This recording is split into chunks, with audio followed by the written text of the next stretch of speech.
Hello, everyone. Welcome back to Renewed Minds. Today, I have someone so special, so sweet, so adorable, so cute, so pretty, all in one. Yes, I said that. Her name is Adora. Hi, say hi, Adora. Hi everyone. It's Does her, nice to be here. does her voice sound like Tony Braxton? Like, I love your voice. Thank you. Anyways, today we're going to be talking about something very, very, very unique, special. I don't think it's something people talk about, and it's tackling addiction among believers. Tackling addiction among believers. So I know people be wondering, why am I talking about addiction with somebody called Adora? So Adora, explain to us while I hear. Okay, hi everyone. So my name is Adora, as if you have already said, and I'm someone who tackled addiction, and I was a believer, and I'm a believer. I think it makes sense. Yes, it does. You were Yes. a believer when you were struggling with addiction, right? Uh, well, at the period, I mean, I was not a believer-ish. I was a Christian all my life, but then I wasn't believing, and I Mm-hmm. was in addiction, and then I started believing, but I was still struggling with Struggling. addiction. So I relate to the topic. But someone who has been transformed, renewed. I'm free from it, and currently actively in ministry, trying to help as many people as possible to see the light in the most simplest way. Okay. When I talk about addiction, I feel like I don't talk about pornography. I feel like that's common, right? Because a lot of people don't believe that believers struggle with drug addiction, alcohol, weed. I don't think it's people think it's a thing. They think it's for the secular world. Do you get? But I really generally have seen people that are believers that are struggling with addiction. So how do we first of all how can we help those kind of people if they reach out to us? Like, what would you say we could do, or what would you say we could do for them to, get over this addiction? First of all. The first thing that I discovered while I was struggling with addiction was the real issue that was causing that struggle was the lack of understanding of my identity. Okay.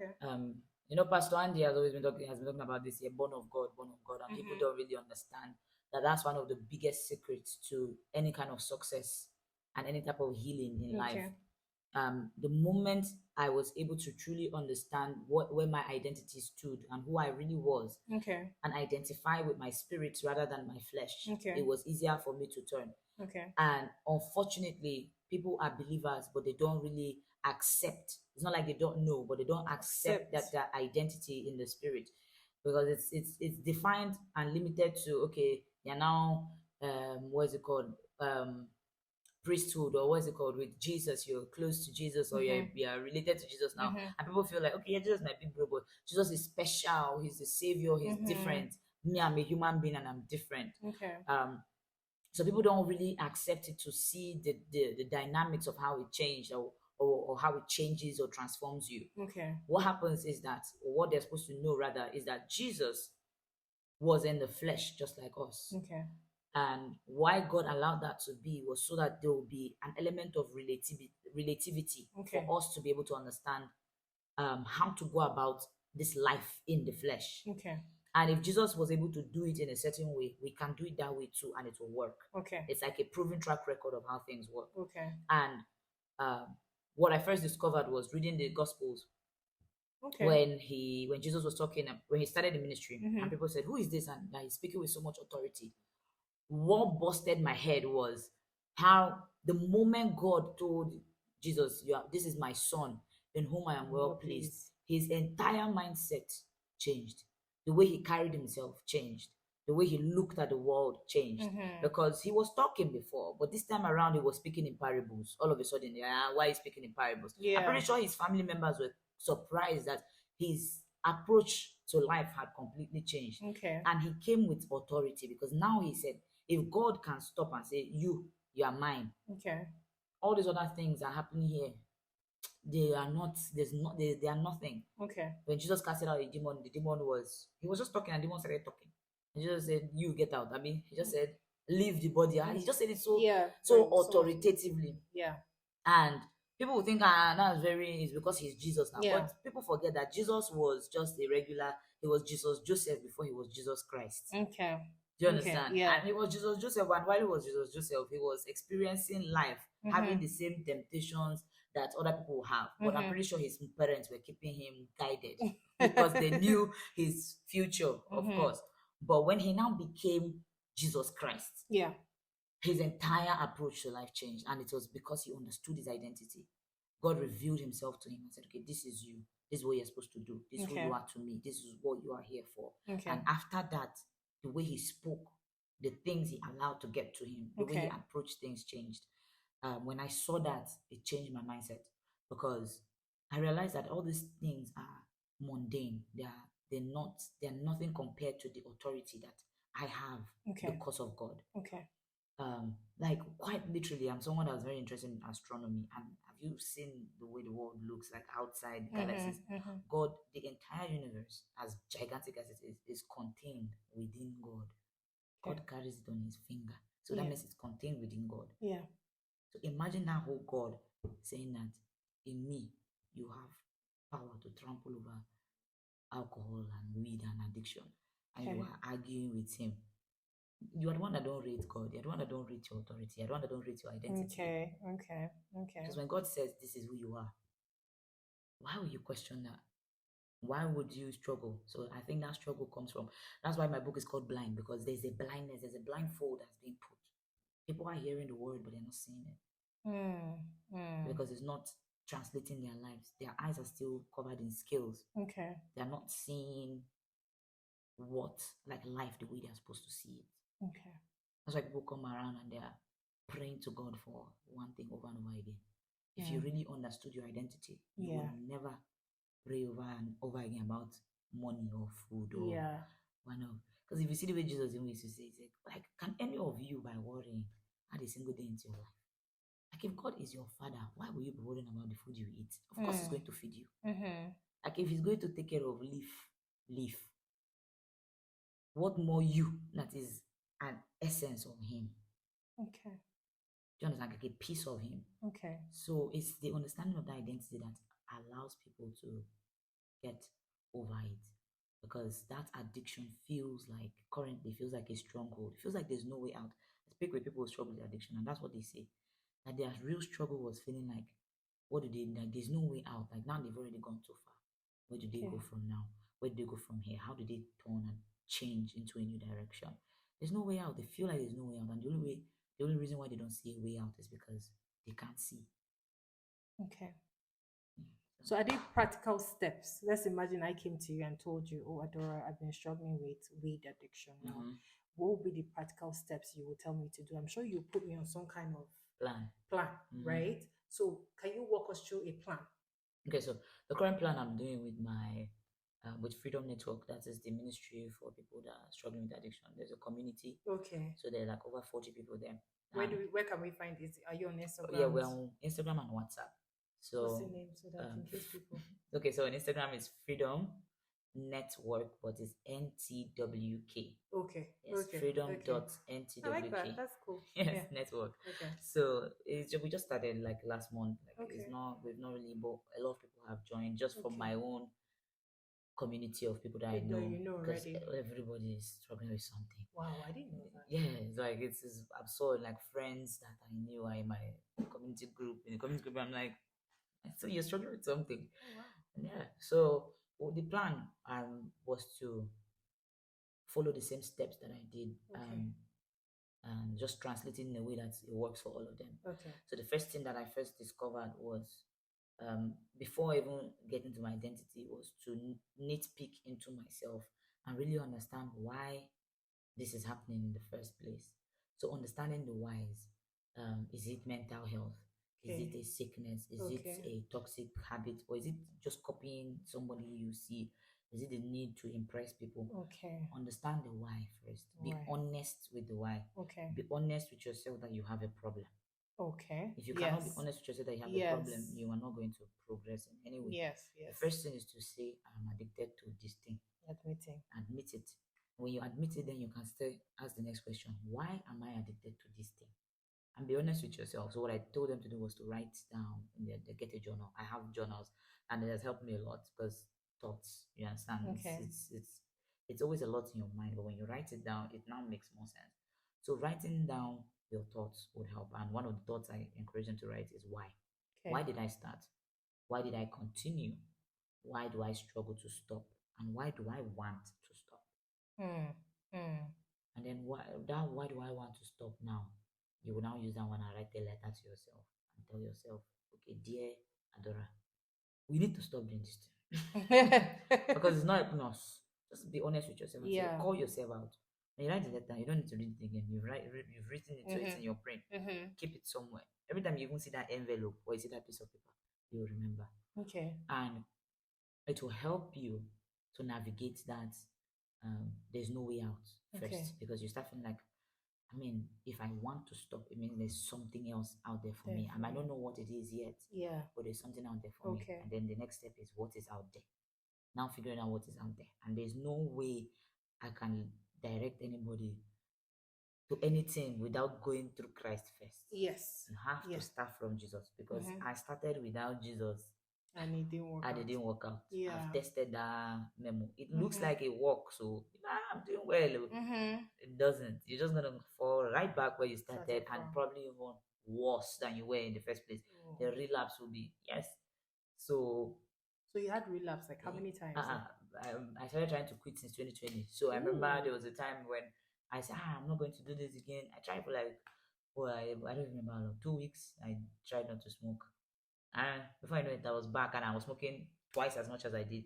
Let's say I'll finish a pack of cigarettes in 2 days instead of finishing a pack in a day, Wow. because I felt like I'm making up for the time lost. Oh. Oh. So if there is no real reason, that's why I'm saying that understand your identity, because it's from understanding your identity that you understand your purpose. Mm. And if that real reason comes from your purpose, because a lot of the reason why people struggle with addiction is not feeling like they are irrelevant and useless, Yeah. because they're like, but what's the use of me? Who will benefit from me if I'm Mm-hmm. healthy?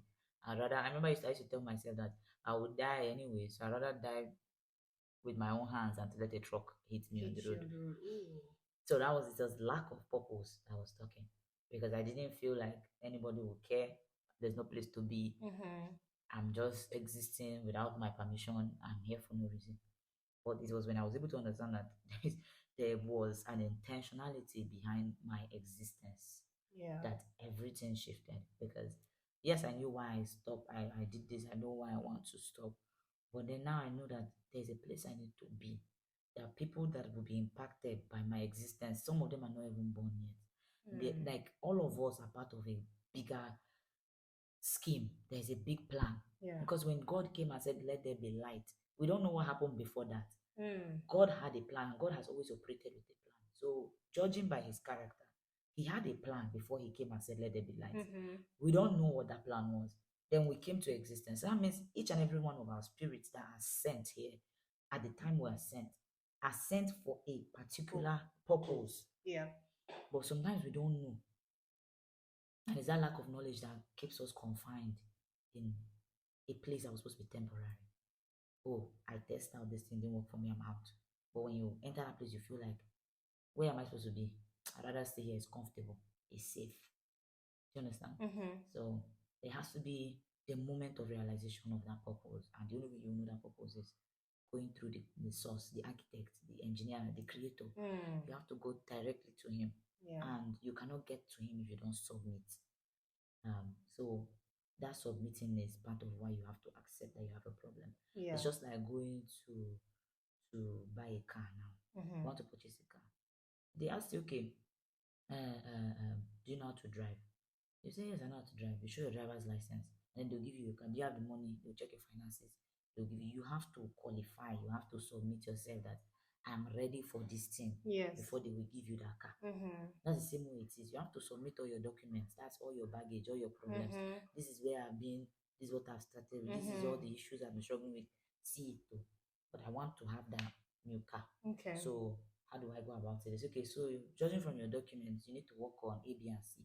That's how it is. God is not asking, okay, Start like this. Start reading your Bible small. And he will not tell you start reading your Bible small. You just start feeling the need to read your Bible. That's how he Yes, speaks. the hunger. You start feeling like, let me open my Bible. Let me read. And I know, and one other thing again is believers struggle because of not only their identity. The reason why they struggle with their own identity is because they have the wrong identity of God. Mm. Because people only see God as their doctor Mm. or their the woman, the man that owns that shop that has all the Mm. resources they need when they Mm. need it. Mm. They only go when they want something. That's why they struggle.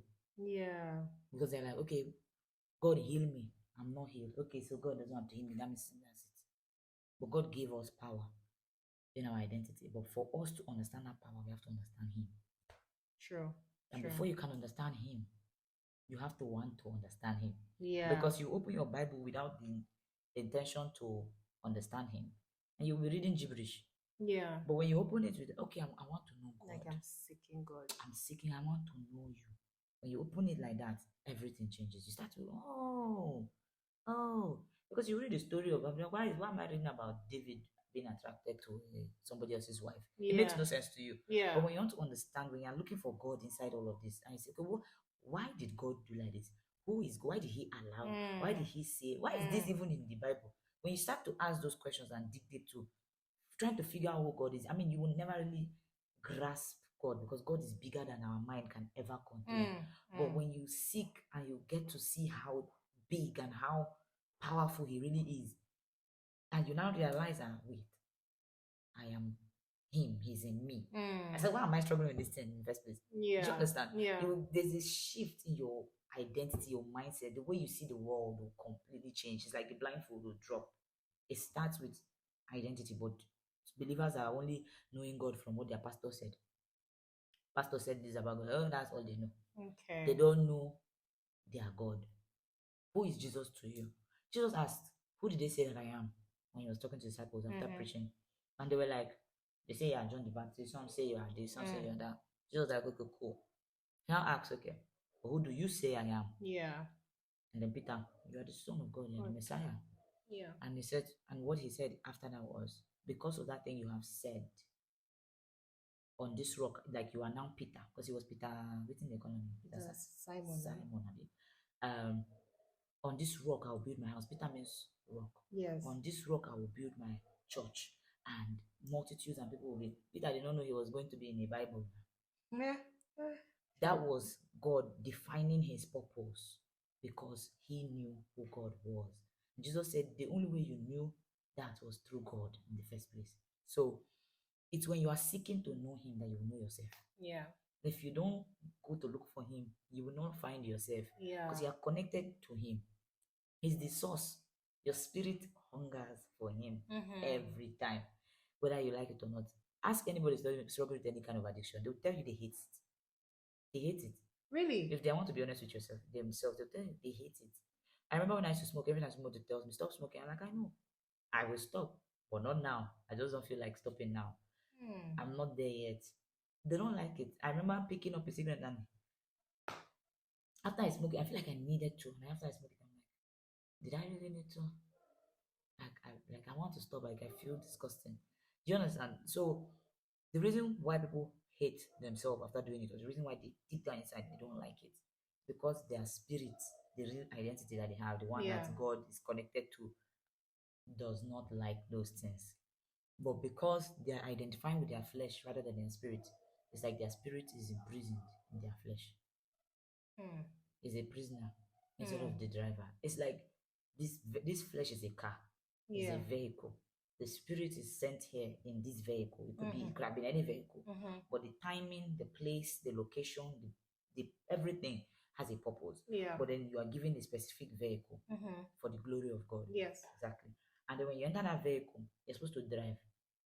But then the devil will come and corner you when you are naive as a kid with all these addictions and distractions and other Mm-hmm. people who don't know anything. And then you lose that identity. You don't know it. That's why Okay. kids are born with so much happiness and whatever. Like they're just new because there's not been any influence yet. Yes. And that spirit is still the natural state is joy and happiness. But when there's the influence of the world and other things, it starts to bring in depression, starts to bring in sadness. So that spirit is supposed to be the driver. But when Mm-hmm. the flesh is driving, depression, sadness, fear will start coming in. Yeah. So it's like we have a car, we're not driving the car. It's like Mm. we're inside the car, like the driver is like Tesla now. The car is just Yeah. driving itself. And then the car will now jam wall line. And I'm like, hi, chai, why is my car doing this? Like, which I guy is it? know. This you are inside there feeling like, oh no. And then the car is locked, you can't come out. And sometimes you're like, maybe I should just come out. That's why people are suicidal. They just let me just get out of this car, open the door and jump out of the car. Do you understand? It's like Yeah. that's how people will jump out of their human flesh. Like I would rather leave this flesh and Mm-hmm. be in the spirit, or Mm. just go elsewhere. So, but what people need to understand is their identity. Like, why am I the driver? Why do I have this car? Where am I going? Who is the Mm. GPS? When they now realize that God is the GPS, God is the only one that knows the destination. He has Mm-hmm. already put it in the GPS. All you Mm-hmm. need to do is follow where He's telling you. And God is like that. Because you have to understand why God is like that. Because you'll be like, Yeah. oh, why don't you just show me all the steps? No, Mm-hmm. that's not how God operates. He has always been a follow me first Okay. and see. Because it is the faith that He wants to see. If you are able to believe in Him enough to follow Him Mm-hmm. blindly, then everything will start to make sense in your life. And then you start to say, oh. Because God will never mislead you. He will never send lead you astray. He has never done that. He has never planned anything bad for anybody. He has always had good plans. Yeah. True. So we have to be able to just trust Him. And I think it's in that building of that faith and all that that people are able to really discover their identity. So So, it's basically like when you find your purpose, mm, that's when like the desires start to drop, mm-hmm, right? mm-hmm. Because you now know what you're supposed to do, Be here for, what yes. you're here for. Mm-hmm, Okay. So you talked about your book, Blind. mm-hmm, Can you tell us more about it and how it can help, addicts out there, and how can they get the book? Because I really mm-hmm, want this podcast to reach a lot of people that, because I feel like a lot of believers that are struggling with addiction don't want to say anything. They're just there suffering in silence mm-hmm. It's true. because people have a certain expectation of them. Like, you're a believer, how dare you? There's going to be that judgment. So they Mm, just rather keep doing it. It's easier for someone that's an unbeliever to say, look, I'm struggling, help me out. mm-hmm, Do you get, as to a believer coming to meet you? mm-hmm. So how can this blind help? What is it about? Just tell us a bit about it. Okay, so about Blind. Blind is a book I started writing when my eyes were opened. Let me say, the blindfold dropped, Okay. and the book just contains questions that I've asked. Each chapter is a question, Okay. so it's questions that I've always asked, like why, what if, who do I, how do I, Mm. and it progresses from your identity to the final choice. The first chapter is um, who are you, and the last chapter is what's the worst case scenario. Mm. So it's really just a journey, and it's a small book, a small read, because what I discovered with things of the spirit is that they are more simpler than people realize. Very, very simple. But because we are blind, we think it's so complicated, and our minds has to spiral Mm. and all that. So the book basically just helps you. It's like a manual. That's how I describe it. Okay. You have Okay. you. It's not something you read once and then you're done. You Okay. always need Something to that you go always back. go back to. Yes, you just keep it handy. Whenever you are feeling like you are in doubt, or you are worried about the worst case scenario, like why am I even afraid? Go Mm-hmm. back and Go read the back. worst case Okay. scenario. Okay. When you feel like I don't really understand who I am, go back and read Who Are You. Okay. It's like a love letter from the Holy Spirit to Mm. people who are really just searching for that direction. Okay. I didn't, I have never even read a lot of books in my life. It's now that I started reading books, I realized that a lot of things in this book are in other books. All these Okay. other books are much more bigger Voluminous. and Yeah. voluminous and longer, but this is just a simple, straight to the point. This is ABC. this ABCD. This is what it is, and you read it, you understand it. I think I hinted a little bit in the book about my journey and some of the things I struggle with, but this specific book was it's not about me. Okay. It's answers. It's just answers that I never knew that they existed. Yeah. It's blind. Don't you see what you have? Because it's just a question that strikes and that pushes you to really open your eyes. Because don't you see what you have is saying there's something in front of you that is so obvious, but you don't see it. And that's the funniest thing. It's right there. That's the problem with believers too, is that Mm. we have access to Him. The answers are right there. A lot of the things in this book, people probably already know it, but you probably didn't see it in that perspective. Yeah. When you now really look at it again, you're like, right. I gave one of my HODs in church the book, and he carries the book around in church now in Really? his pocket, because he was a Muslim before. Wow. And he said the book just reminded him, like it just brought back. He carried it everywhere. See, this thing is gold. People would have read this book always say it, like it's really just gold. It's it's a very strong and it's very powerful. How can we And get the book? you can get it on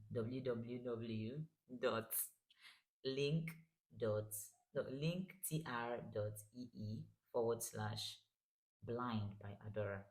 Okay. Or you can just search Adora J Ibro on Instagram and click the link in my bio and it's right there. So that is this a soft copy or hard copy? You can get both the ebook and the paperback. Okay. We Okay. deliver worldwide. You can get it on Okay. Amazon, you can get it on Seller, on Okada Books, on Okay. BAM Books too, if you read on all those apps as well. Okay. Yeah.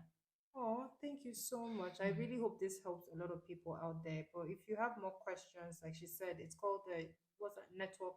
Freedom Freedom Network. Network. Yeah, so you could, go there on Instagram and just, ask her question because she's more experienced. If I say you should ask me, I have no answers for you. Do you get? But thank you so much, Adora. I'm so grateful. I'm so happy you were able to come on this podcast and just give me your 2 cents on the questions that I have in my head, because I really, really feel that this is going to help people. So God bless you. God Thank bless you. you. Thank you. All right, guys. See you later. Bye. Bye.